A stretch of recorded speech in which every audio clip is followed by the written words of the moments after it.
ठिका संस्थार मनमानी पाई चाषी समाज बेसहारा। फसल को नहीं नुआखाई पाली चाषी खुशी हेबा कथा, किंतु एठी कांदुछि चाषी कूल।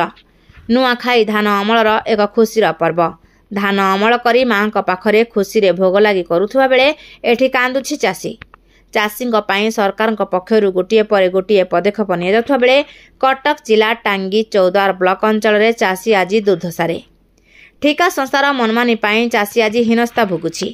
एहीपरि अभियोग आसीछि टांगी चौद्वार ब्लॉक अंतर्गत बाणीपदा पंचायत और बलीपुर शशांक ग्रामवासी ठारू। तीनोटी ग्रामर मध्य भागरे धान चाष हेउथिबा एकर एकर चाष जमीर चाषी आज बहु दुर्दशा भोगुछंती। एही चाष जमी मध्य देई तैयारी चलिथिबा रास्ता चाषींक पई काळ साजिछि। रास्ता कार्य व्यवहृत माटी निर्मित रास्तार दुई पार्श्वरू खोली रास्ता कार्य करुछि ठिका संस्था, जहाद्वारा रास्तार दुई पार्श्वरे गभीर नाଳ सृष्टि होइछि, जहाँपाई चाषी माने सेमानक खेत को चाष करने को जाई पारुनथिबा बेले एही नाଳରେ बहु गोरु गाई पड़ी मृत्युवरण कलेनी बोली अभियोग करिसंते चाषी। बिना फलकरे कोटी कोटी टंकार निर्मित एही रास्ता काहा स्वार्थरे बोली प्रश्न उठाइछंते चाषी। चाषी कूलक जीवन जीविका को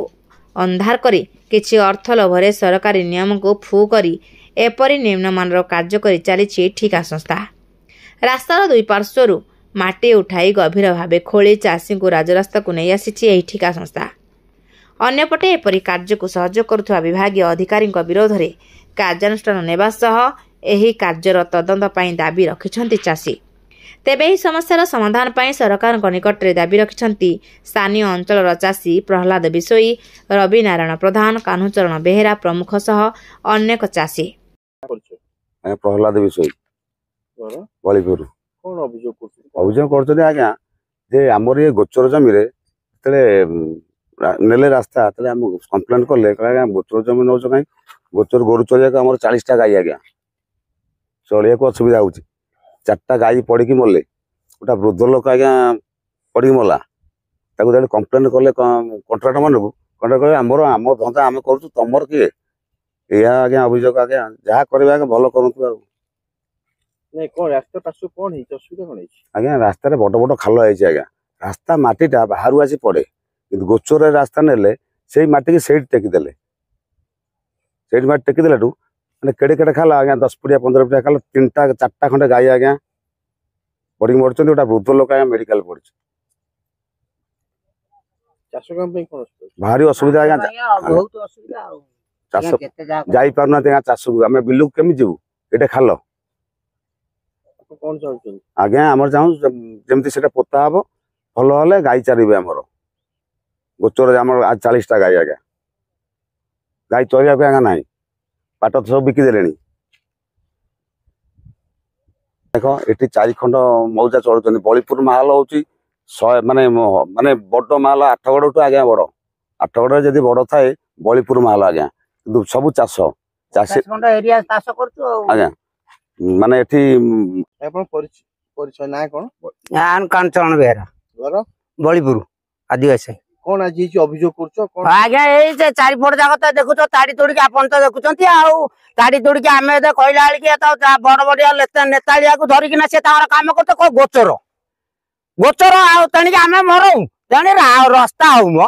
आम मरीगले कौन गाई 2-3टा मरले गोटा बुढ़ा जाइए मेडिकल पड़ी आउरी गोटा आम वृद्ध लोक जीमु केमती माटी ताड़ी आज्ञा देख तुम निजे देखुच यार तो जहाँ सियाड़ को गोड़ हाथ पाऊनी एमती माटी ताड़ी सब नदी ये रोड कर कहला कौच ये गोचर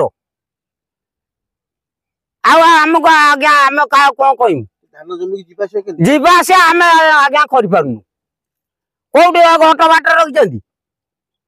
जो अरा रखिंट कहला कौच मला तुम केमी जीव ना आम केमी जीमु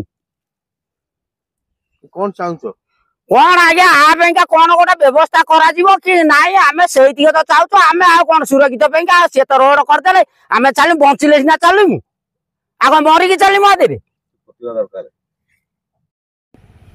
आज्ञा ये आमर बंदाड़ को शशांग रास्ता ये रास्तार कौन सूचना फलक ना किए कम कर भी जानी ये रास्ता 25 फुट ना उभय पार्श्व खाल ଖାଲ ତାପରେ ଦ୍ୱିତୀୟରେ ये रास्ता आज्ञा एपर्तंत 1.5 वर्ष है कम्प्लीट हो पानी जहाँफल कि गोरु मैंने चरिया खाल पड़ी मृत्युवरण करमती कहला भी कहीं शुणुना। टांगी चौद्वार हरिहर बेउरा रिपोर्ट प्रयाग खबर।